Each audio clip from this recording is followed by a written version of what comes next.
Now to a conversation that we started last week, credit cards and understanding your credit if you don't. Americans' credit card debt surpassed $1 trillion when we put it all in one big giant bucket. Huge number. Largest ever, by the way, and this was in the second quarter of this year. And according to WalletHub, Texas has the second highest increase in credit card debt, with Texans accumulating nearly $4 billion more from the first to the second quarter of this year.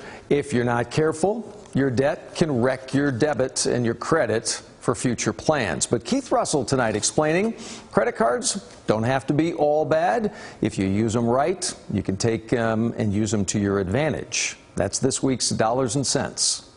We talked about how important credit is last week on Dollars and Cents when I shared my own struggle with rebuilding my credit. That in my younger life left me busted.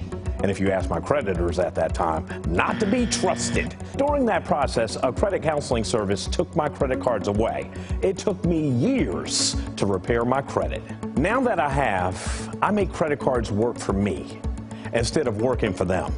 And you can do the same. My first rule whenever you get a new credit card, make sure it has no annual fee. I mean, that makes no sense. Why pay that company money just for the right to use their card? I only have one card that has an annual fee, my American Express, $99 a year, but get this, each year it gives me a free one-night stay at a Marriott hotel. That's worth way more than $99. That's the only way I would pay an annual fee. I also get cards that give me perks like free credit monitoring and free credit score checks, discounts on gas, restaurants, online shopping, and travel. You need to stay on top of these deals because they change from card to card and from time to time.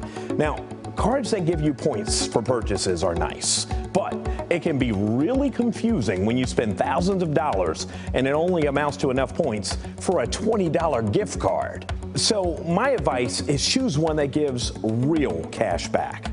You know, I have one that gives me cash back on every purchase and it adds up fast. I can use it to buy something really nice, deposit it into my bank account, or use it to pay off my balance on that very card. And just think, I'm getting that cash back by using the card for things I would normally pay for with my checking account anyway. Now, my absolute favorite thing that many credit cards offer, 0% interest for a year or more on balance transfers. So I transfer the balance to another one of my cards with a 0% interest balance transfer.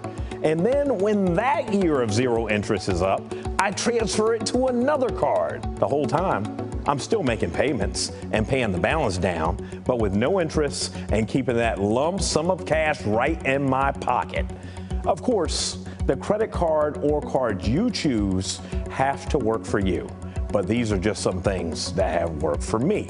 So feel free to swipe some of these ideas the very next time you swipe that card, because as I always say, if it doesn't save dollars, it doesn't make sense. I'm Keith Russell.